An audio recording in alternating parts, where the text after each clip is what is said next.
sebetulnya itu TKP-nya di Bali.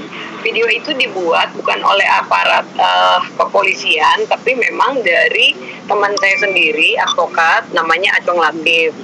Dan sebetulnya konten itu bukan untuk tertangkap seperti ada tindakan kriminal atau prostitusi atau narkoba, tapi sebetulnya konten itu ada kelanjutannya, di mana kelanjutannya itu tidak diposting oleh media online yang memviralkan, dan akhirnya konten itu jadi viral sampai penontonnya di atas 5 juta gitu, dan akhirnya membuat gempar seluruh pemberitaan bahwa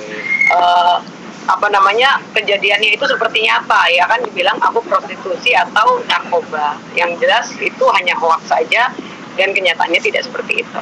Memang sudah disetting seperti itu? Kalau disetting sih enggak ya, karena kita pengacara kan nggak mungkin setting-setting buat hal-hal yang konyol-konyolan gitu ya. Dan itu sebenarnya ada kelanjutannya, sudah diposting juga di salah satu YouTube. Tapi memang YouTube-nya kan masih baru, jadi diambil cuplikannya oleh salah satu media untuk biar beritanya naik, karena memang kan bagian part itu seperti orang lagi digerebek oleh instansi gitu kan, jadi kayaknya serem banget, horor banget gitu, padahal itu hanya ada kelanjutannya gitu loh, bukan seperti itu. Dan itu jadi media itu membuat asumsi masyarakat jadi ambigu kan, tertangkap gitu kan, jadi bingung orang, tertangkapnya pasti wah ini pasti jadi macam-macam nih di Bali gitu. Kak, artinya kan ini kan apapun yang berkaitan dengan Kumalasari ini selalu viral, dan terbukti kemarin akhirnya viral lagi. Yes, kan aku ratu viral ya, jadi setiap apa viral. Iya, gimana nih Kak? Artinya cukup kaget Kak atau sudah tidak kaget dengan keviralan? Kaget banget. Aku di 2 hari kemudian kaget karena mamaku langsung telepon, ya kan, dikira aku terlibat macam-macam. Aku bilang, enggak, aku di Bali 4 bulan ini lagi ngurusin kasus dengan partner aku Bang Niko Kili-Kili, dengan rekan lawyer juga gitu. Jadi mungkin nanti bisa dijelaskan oleh Bang Niko kira-kira aktivitas Barbie apa sih selama di Bali gitu. Oke, mungkin Bang Niko bisa dijelaskan. Ya, jadi saya dengan Barbie di sini ada rekan dari Bali juga, rekan pengacara dari Bali. Itu kita lagi tangani perkara tanah di Bali, tanah Panyoman, hak-hak masyarakat yang sedang ditindas. Banyak sekali mafia-mafia tanah di sini yang menjolimi hak-hak masyarakat. Nah, kita sebagai advokat ini sedang jalankan misi kemanusiaan di Bali sini. Barbie saja dengan kami advokat ini, kami tidak dibayar. Kami mendukung program pemerintah, programnya Bapak Presiden Joko Widodo, yang mana beliau sedang memberantas mafia-mafia tanah di Republik ini. Jadi salah satunya ya daerahnya ya di Bali. Nah, di Bali ini banyak sekali mafia tanah. Nah, Barbie di sini sedang jalankan misi kemanusiaan. Dia datang sini, dia nggak dibayar loh. Nah, tiba-tiba ada berita seperti begitu. Wah, kaget Barbie. Nah, seperti begitu. Oke Bang, ini dalam sisi hukumnya berbahaya nggak sih Bang? Kan udah tersebar di media sosial luas gitu Bang. Artinya bisa dibilang hoax apa gimana gitu Bang? Nama baik mungkin. Bisa, itu undang-undang ITE kita bisa masuk, karena dia undang-undang ITE itu masuk banget itu, karena beritanya berita hoax itu berbahaya.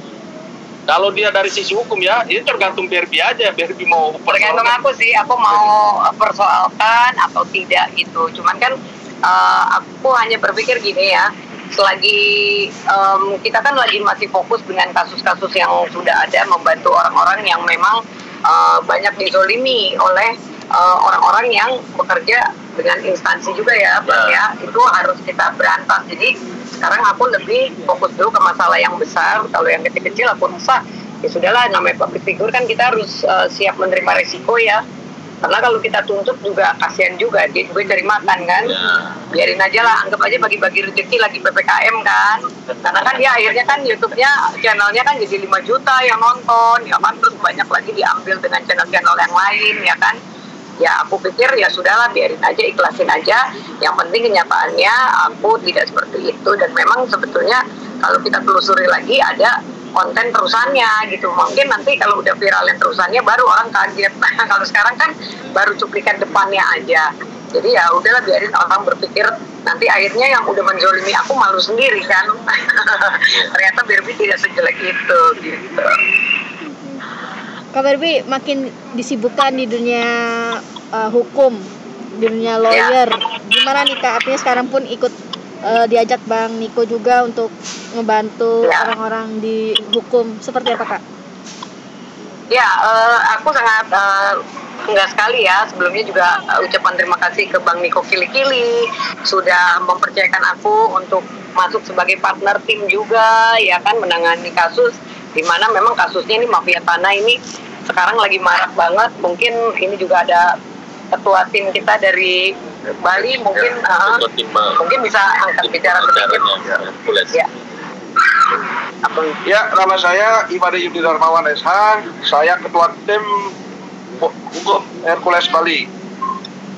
Dalam hal ini kasusnya Ibu Barbie Kumalasari, saya kira itu hanya hoax dan tidak perlu didengarkan lah bagi masyarakat luas lagi gitu. Itu dari saya.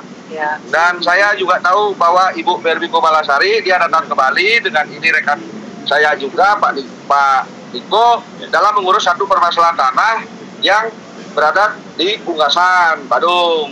Itu karena ada masyarakat miskin yang dizolimi oleh para mafia tanah. Saya kira itu saja yang bisa kami jelaskan. Saya ucapkan terima kasih banyak. Oke. Kak, artinya nih sudah meninggalkan dunia entertain, fokus ke hukum atau gimana nih Kak?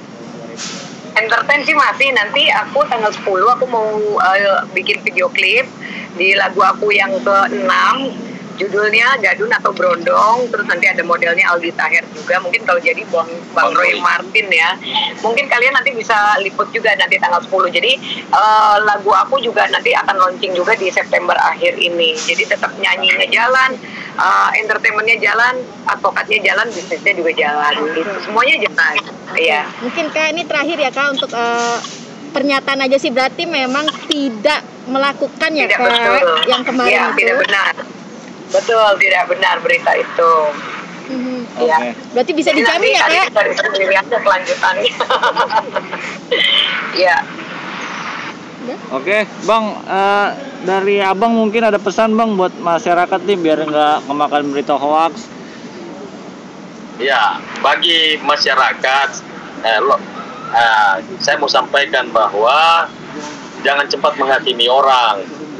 Coba kalau mau menaikkan berita itu dilihat dulu, dicek dulu kebenarannya, baru dimuat beritanya. Kasihan kan? Barbie juga kan punya keluarga, punya anak, ya. Jadi hukum sosialnya itu sangat luar biasa. Dampak sosialnya itu mengerikan sekali. Kasihan nanti anak-anaknya kalau lagi sekolah, dia di sekolahan nanti teman-temannya ngomong kan nggak enak, kan gitu. Ya itu aja sih. Jangan cepat menghakimi orang lain. Betul sekali. Siap, gitu Bang Niko sama Kak Barbie, buat semuanya terima kasih buat waktunya ya. Terima kasih.